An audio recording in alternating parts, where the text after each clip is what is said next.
Hello guys, this is Adit. Welcome to my channel Movement Science where I simplify biomechanics with Joe.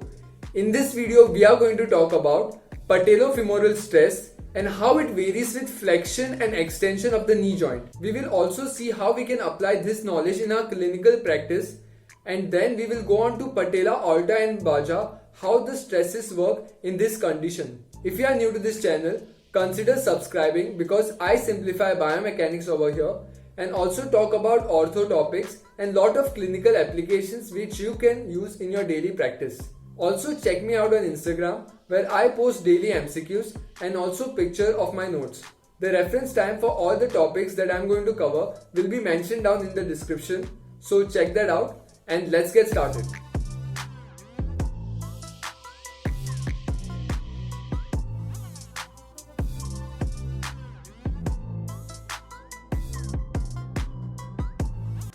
So let us start with stress. What is stress?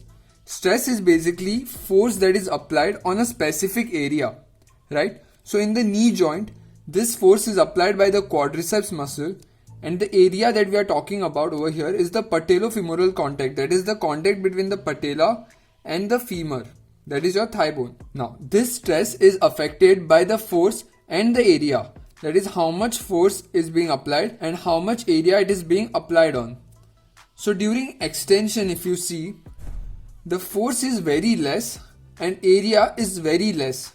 So in extension, the force that is applied is very less and the area on which it is applied is also very less. So the patellofemoral stress in extension is very less. Whereas in flexion, the force is very high as well as the area is also very high during 30 to 90 degree of flexion. Hence, the overall flexion force is more.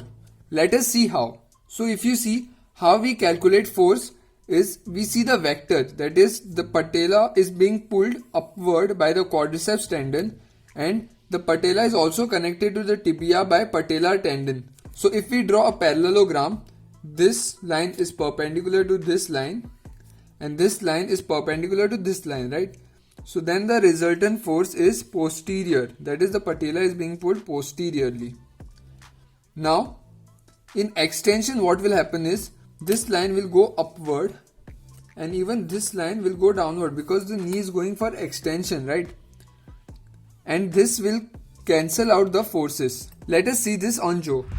So if we draw the forces, that is patella is being pulled in this direction and over here downward. During extension, these forces will cancel out each other and there will be no net force posteriorly. Whereas as you go for flexion,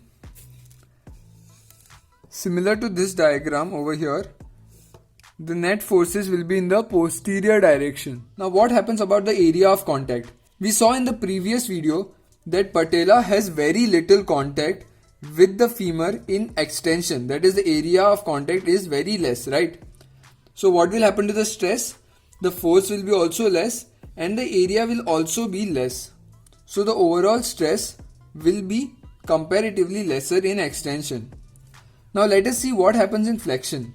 During flexion we saw that the patella is being pulled posteriorly, right? So the force will be very high because of two reasons. One is the passive stretch on the quadriceps tendon as the knee goes into flexion and also the patellar tendon. So there is passive force that is acting and also the quadriceps will be contracting, which will also pull the patella posteriorly.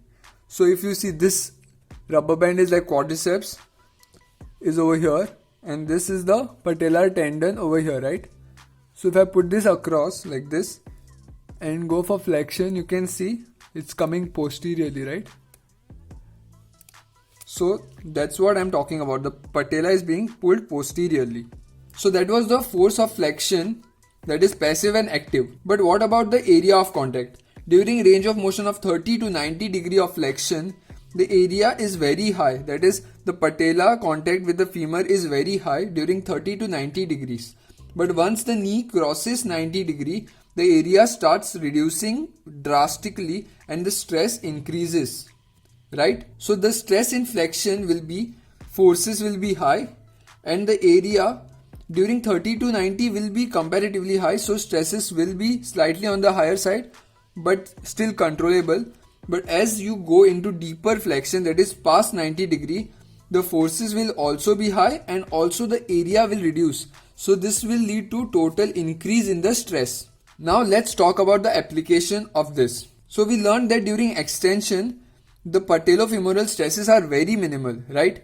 So we can use this to give quadriceps strengthening exercises in patients who have patellofemoral pain, right? So the exercise that is given is called as the SLR, that is straight leg raise. That is, the patient will be in lying position and he'll raise his leg upward. What will this do is, the patellofemoral stress will be very less, and as he raises his leg above the ground, away from the gravity, the quadriceps muscle over here will be working, and this will give good exercise to the quadriceps muscle as well as prevent patellofemoral stress. Now this was the application about extension. What happens in flexion? During flexion, the patellofemoral stress once the knee goes past 90 degree will increase. So deep squats for a person who has patellofemoral pain syndrome is a contraindication, right? This should be very clear that we cannot give deep squats for a person who has patellofemoral pain. Why? Because the stresses will increase. Also, a person with arthritis should prevent excessive bending of the knee, that is deep squat or sitting on a very low chair, because that will cause excessive knee flexion, which can do only 90 degree, but we know that when the knee goes past 90 degree, it will cause excessive stress on the patellofemoral joint. Another point I would like to add is during walking, that is, imagine Joe is walking over here. During the stance phase, that is when your leg is in contact with the ground, your knee goes for 20 degree of flexion, that is slight flexion over here. Now this flexion should not go past 20 degrees because the forces will again increase over here in the posterior direction, and this can cause lot of stress on the patellofemoral joint. This stress can be equal to 25 to 50% of your body weight, right? So this is why the patella has a very thick cartilage on the posterior aspect, and patella has one of the thickest cartilage in the human body. So during running, these stresses can go even higher because there are a lot of forces involved while running. So you can always check the form of a runner who comes to you for patellofemoral pain, because while running, if his knee is going past 20 degree during stance phase, that means there are too much forces that are acting between his patella and the femur, and it is not good for his knee health. Now let's move on to patella alta and patella baja. We discussed in our previous videos that patella alta is when patella is placed higher in the knee joint, whereas patella baja is when patella is placed lower. So how will this affect the patellofemoral stress? During mid flexion, we saw that the forces are increased, right? But due to the high position of the patella, that is during alta the patella is placed higher, what will happen is, we saw that at 30 to 90 degree the area was increasing, right, over here. At 30 to 90 degree of flexion, the area of contact of the patella with the femur was increasing. That's why the stresses were controlled. But over here what will happen is, as patella is placed higher, it will be delayed. The area increase that happens during around 70 to 30 degree of flexion, the area increases, right? This area increase will be delayed, and due to the high position of the patella, the stresses in the knee will be higher. Whereas what happens in patella baja is, patella will be placed lower, right? So the contact happens earlier, and during the mid flexion the stresses will be very less.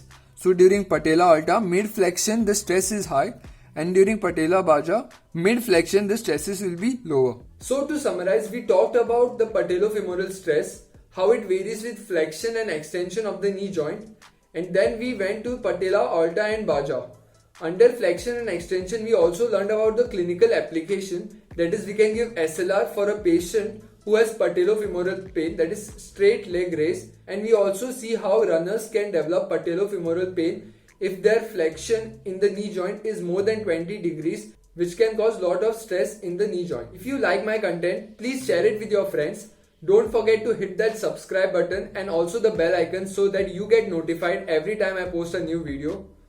Also, let me know in the comment section what other videos you would like me to cover. Thank you for watching.